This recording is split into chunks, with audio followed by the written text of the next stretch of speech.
One house one media, এর চাইতে বেশি হতে পারবে না। আমরা ক্রস ওনারশিপ এটাও বন্ধ করার প্রস্তাব করেছি। আমরা সংবাদ মাধ্যমের, গণমাধ্যম বলতে টেলিভিশন, রেডিও, সংবাদপত্র, অনলাইন সবগুলোরই বিষয় আমরা বিবেচনা করে দেখেছি। এদের প্রত্যেকের সমস্যা একরকম নয়, এক একজনের এক এক রকম সমস্যা, কিন্তু সাংবাদিকতার সমস্যা সব ক্ষেত্রেই এক। টেলিভিশনের সাংবাদিকেরও যে সমস্যা, পত্রিকার সাংবাদিকেরও সেই সমস্যা, অনলাইনের সাংবাদিকেরও সেই সমস্যা।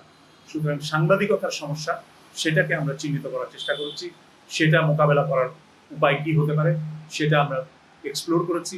এবং একই সাথে গণমাধ্যমের যে বিভিন্ন মাধ্যমের কথা আমি বললাম, টেলিভিশন, রেডিও, অনলাইন, সংবাদপত্র, সেগুলোরও প্রত্যেকটার ইন্ডিভিজুয়াল সমস্যা কি সেই শিল্পের, সেটা আমরা জানার চেষ্টা করেছি এবং সেটা সমাধান খোঁজার চেষ্টা করেছি।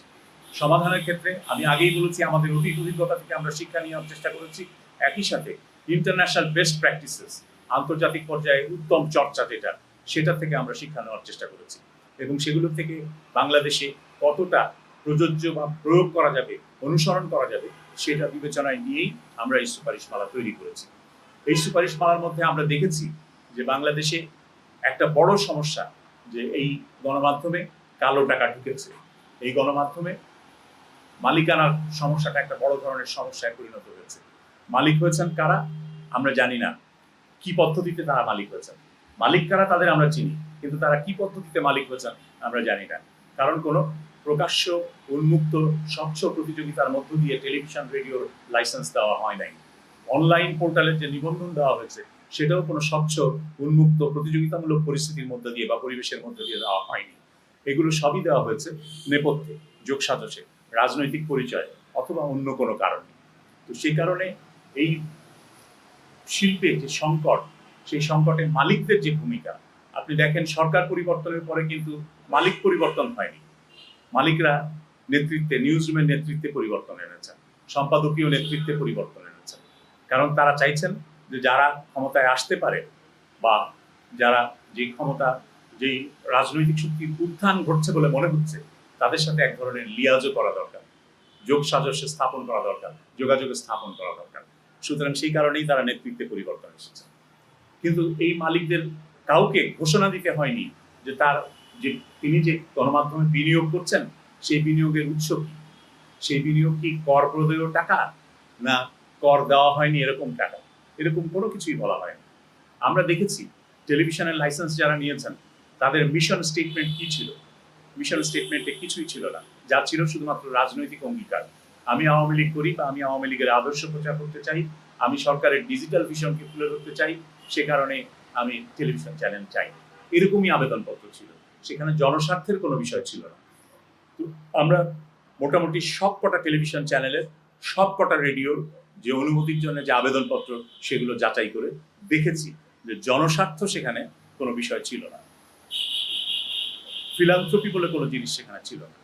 সেই কারণে এখন যারা এই টেলিভিশনের মালিকানায় আছেন, বড় বড় সংবাদপত্রের মালিকানায় আছেন, তাদের মালিকানার মধ্যে জনগণের স্বার্থ কতটুকু প্রতিফলিত হচ্ছে তাদের মালিকানায় পরিচালিত প্রতিষ্ঠানে, সেটা একটা বড় প্রশ্ন।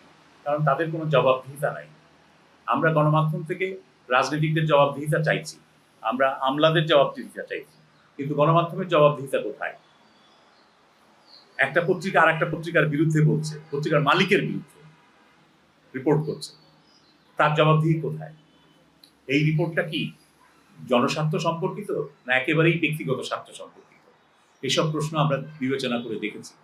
সারা পৃথিবীতেই এখন সংবাদপত্রের মালিক কারা বা টেলিভিশন চ্যানেলের, গণমাধ্যমের মালিক কারা, এটা একটা বড় প্রশ্ন।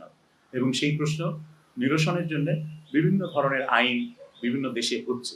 যেমন বিভিন্ন দেশে, এমনকি খোদ আমেরিকায়, ক্রস ওনারশিপ অ্যালাউড না। অর্থাৎ যিনি টেলিভিশনের মালিক তিনি সংবাদপত্রের মালিক হতে পারেন না, আবার যিনি সংবাদপত্রের মালিক তিনি টেলিভিশনের মালিক হতে পারেন না। এই সমস্ত প্র্যাকটিস থেকে আমাদের ভারতেও কিন্তু এই আইন বিবেচনাধীন আছে যে ক্রস ওনারশিপ অ্যালাউ করা হবে না, এটা পার্লামেন্টে একটা বিল বিবেচনাধীন আছে। এরকম অনেক দেশেই কিন্তু এই পরিবর্তনগুলো হচ্ছে। ইন্দোনেশিয়ায় আমরা দেখেছি যে ইন্দোনেশিয়ায় গণমাধ্যম করলে সেই গণমাধ্যমকে কর্পোরেশন হতে হয়, তাকে পাবলিক লিস্টেড কোম্পানি করতে হয়। পাবলিক লিস্টেড কোম্পানি করলে যে সুবিধাটা হয় সেটা হলো বছর শেষে তাদের অডিটেড অ্যাকাউন্টস, নিরীক্ষিত হিসাব প্রকাশ করতে পারে এবং ইন্দোনেশিয়ায় প্রত্যেকটা গণমাধ্যমে সাংবাদিক কর্মচারী যারা কর্মী, সেই প্রতিষ্ঠানের কর্মী, তাদেরকে শেয়ার দিতে হয়। এগুলোর মধ্য থেকে কিন্তু বোঝা যায় যে গণমাধ্যমের যে ওনারশিপ একক হাতে কেন্দ্রীভূত থাকলে সেটাকে যে ব্যক্তির স্বার্থে ব্যবহারের চেষ্টা হয়, পারিবারিক স্বার্থে ব্যবহারের চেষ্টা হয়, কোম্পানির বা নিজস্ব গোষ্ঠীর স্বার্থে ব্যবহারের চেষ্টা হয়, সেটা থেকে বেরিয়ে আসার প্রতিকার পাওয়ার একটা উপায় হচ্ছে যে এটা যদি পাবলিক লিস্টেড কোম্পানি হয়। সুতরাং আমরা সুপারিশ করেছি যে বড়, বৃহৎ এবং মধ্যম আকারের যত গণমাধ্যম কোম্পানি আছে তাদের উচিত হবে পাবলিক লিস্টেড কোম্পানি করা, শেয়ার ফ্লোট করা এবং সাংবাদিক কর্মচারীদেরকে তাদের শেয়ারের অংশীজন বানানো, শেয়ার দেওয়া। এটা আমরা প্রস্তাব করেছি। আমরা ক্রস ওনারশিপ এটাও বন্ধ করার প্রস্তাব করেছি। ওয়ান হাউস ওয়ান মিডিয়া, এর চাইতে বেশি হতে পারবে না। কারণ আপনারা দেখেছেন একই হাউস থেকে একাধিক টেলিভিশন চ্যানেল একই ধরনের খবর প্রচার করছে, একাধিক হাউস থেকে একই ধরনের পত্রিকা একাধিক খবর প্রচার করছে, একই ভাষায় দুটো দৈনিক পত্রিকা।